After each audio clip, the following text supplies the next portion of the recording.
హల్లెలూయా, praise lord. ఈరోజు మళ్ళీ ముందున రావడానికి దేవుడు ఈ రకంగా సహాయం చేసినందుకు ఆయనకి కృతజ్ఞతాస్తుతులు అర్పిస్తూ ఈరోజు దేవుని వాక్యం చదువుకున్నాం. కీర్తనలు 34:8.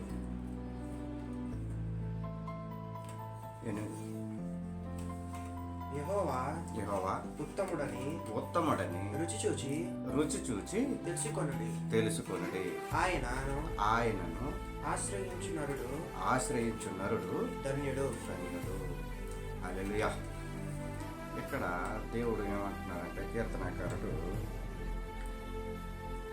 ఆయన అంటే దేవుడైనటువంటి యెహోవా ఉత్తముడు అని రుచి చూచి తెలుసుకోమంటున్నాడు. రుచి చూడటం అంటే ఘన పదార్థాలు అయితే నాకేవో తిను రుచి చూడక చూసి చెప్పగలుగుతాం. అదే ద్రవ పదార్థాలు అయితే తాగి అవి రుచిగా ఉన్నాయా, టేస్టీగా ఉన్నాయా, చేదుగా ఉందా అని మనం చెప్పగలుగుతాం.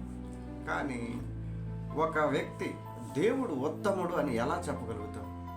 దేవుడు ఉత్తముడు అని చెప్పడానికి అవకాశం ఎలా ఉంటుంది? ఏ రకంగా మనం చెప్పవచ్చు ఈయన ఉత్తముడు అని? ఆయన వ్యక్తిత్వాన్ని బట్టి, ఆయన చేసే పనులు బట్టి, ఆయన చేసే కార్యాలను బట్టి చూసి మనం ఈయన ఉత్తముడు అని చెప్పడానికి అవకాశం ఉంటుంది. అశోకుడు చెట్లు నాటించెను అని మనం చదువుకున్నాం.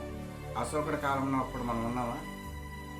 లేము. కానీ అశోకుడు చెట్లు నాటెను అన్న విషయం మనకు తెలిసి ఆయన ఒక మంచి పని చేశాడు అంటే ఆయన గుడ్ క్యారెక్టర్ అని ఆయన కూడాను మంచివాడు అని మనం కితాబిస్తూ ఉన్నాం. అలాగే అనేక మంది పొలిటీషియన్స్ కూడాను మన దేశాన్ని రాజ్యమేలే టైంలో 2008 ఆ టైంలో ప్రపంచమంతా ద్రవ్యోల్బణంతో అన్ని దేశాలు ఇబ్బంది పడ్డాయి. కానీ ఒక భారతదేశం మాత్రం ద్రవ్యోల్బణపు లోటులో లేకుండా సాగిపోయింది. ఎందుకంటారు? అప్పుడు మనకు పరిపాలించేటటువంటి ప్రధానమంత్రిగా ఉండేటటువంటి పివి నరసింహారావు, ఆర్థిక మంత్రిగా ఉండేటటువంటి మన్మోహన్ సింగ్ వాళ్ళు తీసుకునేటటువంటి సంస్కరణలు, వాళ్ళు చేసేటటువంటి వినూత్నమైనటువంటి కార్యక్రమాల వల్ల మనం ఆ ద్రవ్యోల్బణాన్ని నుంచి తప్పించుకోగలిగాము అని చెప్తూ ఉన్నాం. ఇప్పుడు మనం ఆ ప్రధానమంత్రులైనటువంటి మన్మోహన్ సింగ్ గారు లేరు, అలాగే పివి నరసింహారావు గారు కూడాను లేరు. అయినను వాళ్ళు చేసేటువంటి మంచి కార్యాలను బట్టి మనం ఎలా చెప్పగలుగుతున్నాం? తెలుసుకొని, చరిత్ర చదువుకొని వీళ్ళు మంచి వాళ్ళు మంచి కార్యాలు చేశారు అని చెప్పగలుగుతాం.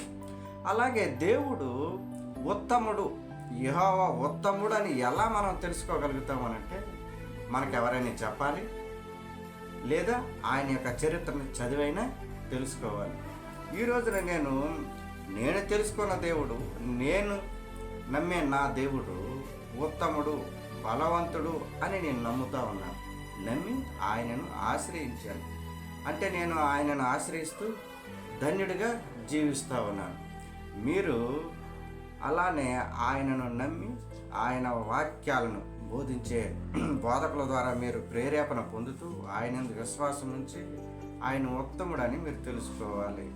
ఏ రకంగా ఆయన ఉత్తముడు, ఆయన చేసే కార్యాలేంటి, ఆయన చేసే పనులేంటి, ఎలా ఈయన ఉత్తముడు అని మనం చెప్పగలుగుతాం. ఆ రోజున ఐగుప్తు దేశంలో ఇజ్రాయేలీలందరూ బానిస బ్రతుకులు బతుకుతూ ఉన్నారు. 400 సంవత్సరాలు బానిస బ్రతుకుల మధ్య నలిగిపోతున్న సమయంలో దేవుడు మోషే అనేటువంటి వ్యక్తిని పంపించి వారిని విడిపించడానికి ఆ రాజు దగ్గరికి, ఫరో వద్దకు మోషేని పంపుతూ ఉన్నారు. మోషేతో పంపినప్పుడు మోషే నత్తివాడు కాబట్టి, అయ్యా నా వాళ్ళు ఇది కాదు, నేను ఇంతలా స్పష్టంగా మాట్లాడలేను అని అన్నప్పుడు దేవుడు ఏమంటాడంటే, నీతో పాటు నీకు నోటిగా అహరోను పంపిస్తాను అని చెప్పి అహరోను తన అన్నైనటువంటి అహరోను పంపిస్తారు. ఇద్దరు వెళ్ళి ఫరో ముందరనమాట దేవుడు చెప్పే సంగతులను చెప్పి ఐగుప్తులో ఉండేటువంటి ఇశ్రాయేల్ని విడిపించుటగా మేము వచ్చాము, వారిని తమ దేశానికి పంపించి వేయండి అని అంటే రాజు దానికి ససేమరా అంటూ ఉండటం మనం చూస్తూ గమనిస్తూ ఉన్నాం. అయితే ఈ క్రమంలో అక్కడ 10 రకాలైనటువంటి తెగుళ్ళను దేవుడు రప్పించాడు. ఆ తెగుళ్ళు వచ్చేట సమయంలో తెగుళ్ళ గురించి తెలిసిన కూడాను ఫరో యొక్క మనస్సును కఠినపరుచుకొని వీరిని పంపించకుండా అక్కడే పనికి ఉంచుగా ఉన్నాడు. అటువంటి సమయంలో ఇక లాభం లేదనుకొని దేశ జనాభా అంతా ఇబ్బందులు పడుతున్నారని వీరిని పంపించేద్దామని చెప్పి నిర్ణయించుకొని ఎట్టకేలకు ఫరో ఇజ్రాయేలీలను పంపించి వేస్తాడు. పంపించి వేసాక ఇజ్రాయేలీలంతా కలిసి ఇజ్రాయేలీకి నాయకుడిగా మోషే నడుస్తూ ఉన్నాడు. మోషే ముందర నడుస్తూ ఉంటే వెనక ఇజ్రాయేలీలంతరూ నడుస్తూ ఉన్నారు. వారి వారి పిల్లలు, వారి తల్లిదండ్రులు, యవనాండ్రులు అందరూ కలిసి మోషే వెనకాల నడుస్తూ ఉన్నారు. కొంత దూరం వెళ్ళాక ముందు నుంచి ఎదరంగా ఎర్ర సముద్రం కనపడతా ఉంది. ఏం కనపడుతుంది? ఎర్ర సముద్రం. ఈ ఎర్ర సముద్రం కనబడతా ఉంది. మరి ఎలా వెళ్ళాలో అర్థం కాదు, ఎటు పోవాలో తెలియని పరిస్థితి.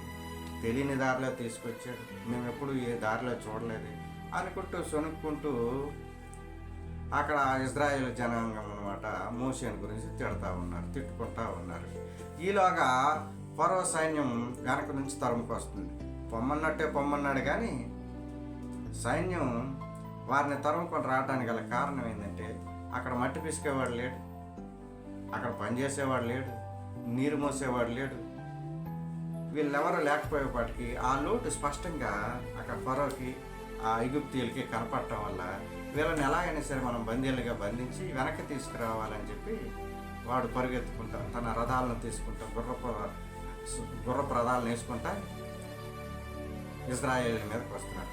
ముందరేమో ఫరో సైన్యం, ముందరేమో ఎర్ర సముద్రం, వెనక నుంచేమో ఫరో సైన్యం.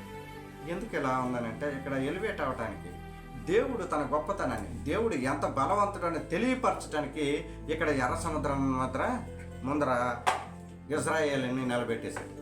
వెనక నుంచి రథాల శబ్దం వినపడుతుంది, హోరెత్తిస్తున్నాయి. అలాగే ముందరేమో సముద్రం, ఎర్ర సముద్రం మింగేద్దామన్నట్టుగా కెరటాల శబ్దం వినిపిస్తున్నాయి. దాని శబ్దము దీని శబ్దము మధ్యలో వీళ్ళ రోదన. అప్పుడు మోషే చేతులెత్తి ప్రార్థించి, అయ్యా మా పరిస్థితి ఏంటి అంటే, అప్పుడు మోషేకు దేవుడు అన్ని కర్ర తీసుకొని ఆ సముద్రం మీద కొట్టు అంటాడు. సముద్రం మీద తన కర్ర పెట్టగానే సముద్రం రెండుగా చీలిపోయి ఆ ప్రదేశంలో, ఆ రెండుగా చీలిపోయి ఆరిన నేలలో ఇజ్రాయేల్ జనాంగం అంతా సముద్రం అవతల దాటిపోతారు. వాళ్ళు దాటిపోగానే వెనక నుంచి వచ్చే ఫరో సైన్యం ఆ నీళ్ళల్లో రాగానే ఏమవుతారంటే ఆ రెండు పాయలు వల్ల కలిసిపోయి ఆ సముద్రంలో కలిసిపోతారు. ఇక్కడ గొప్ప ఎవరిది అంటే, దేవుడు తన బలవంతుడు, నన్ను నమ్ముకున్నవాడు ఎప్పటికీ నష్టపోడు, ఎవరిని నష్టపరిచే స్థితిలో దేవుడు ఉంచడు అంటానికి దేవుడు ఎంతకైనా బలవంతుడు అని చెప్పడం కోసం, ఆయన ఎలివేట్ అవ్వడం కోసం ఇక్కడ ఈ సీన్ క్రియేట్ అయింది. తెలుగు సినిమాలు చూస్తారు కదా, ఒక హీరోని ఎలివేట్ చేయడానికి ఒక రసవత్తరమైన మంచి పట్టున్న ఫైట్ని క్రియేట్ చేసినట్టు ఇక్కడ దేవుడు కూడాను ఎదరగా ఎర్ర సముద్రం కనిపించే ఫరో సైన్యం, ఎర్ర సముద్రం హోరెత్తిస్తుంది, ఫరో సైన్యం పరిగెత్తిస్తుంది, మధ్యలో ఏమో ఇలా రోదన అనిపిస్తుంది. అటువంటి సమయంలో వచ్చాడు దేవుడు తన కర్రనిచ్చి అక్కడనమాట సముద్రం మీద కొట్టమంటే అది పాయలుగా చీలి అందులో సురక్షితంగా, ఎలా సురక్షితంగా సముద్రాన్ని దాటిపోయిన ఇజ్రాయేల్ జనాంగం. అదే సముద్రంలో ఐగుప్తు సైన్యం అంతా మునిగిపోయింది. ఇప్పుడు ఇజ్రాయేలీలంతా ఏమనుకోవాలి? మమ్మల్ని రప్పించిన దేవుడు బలవంతుడు, మమ్మల్ని ఐగుప్తు నుంచి రప్పించి తెప్పించిన దేవుడు సమర్థుడు, దేనికైనా సమర్థుడు అని తెలియపరచబడటం కోసం. అలాగే ఐగుప్తులో కూడా, ఈజిప్ట్లో కూడా జనాంగం అంతాను అది ఎలా సాధ్యపడింది అనుకొని ఆశ్చర్యపడేలా, మన సైన్యం మునిగిపోవటం ఏంది, వాళ్ళేమో తప్పించుకోవటం ఏంది అంటే, వాళ్ళ దేవుడు నిజమైన దేవుడు, వాళ్ళ దేవుడు ఉన్నవాడు అనువాడు అని అక్కడ తెలియపరచబడటం కోసం ఆ కార్యక్రమం జరిగింది. ఇలా చూసుకుంటూ పోతే దేవుడు 40 ఏళ్ల పాటు మోషే ద్వారా ఇజ్రాయేలీ దేశానికి నడిపిస్తూ ఉంటాడు. ఇది ఒక ఎగ్జాంపుల్ అనమాట. ఏమిటి? బలవంతుడు ఆయన ఎంతవరకైనా మిమ్మల్ని నడిపించగలడు, ఎటువంటి శోధనలో నుంచైనా మిమ్మల్ని తప్పించగలడు అని చెప్పటం కోసం. నీ శత్రువులు నిన్ను తరిమినా సరేను వాళ్ళు నీ మీద జయం పొందలేరు. ఎందుకంటే నీ దేవుడు బలవంతుడు, పరాక్రమశాలి, బహు పరాక్రమశాలి కాబట్టి నీ మీద జయం పొందుట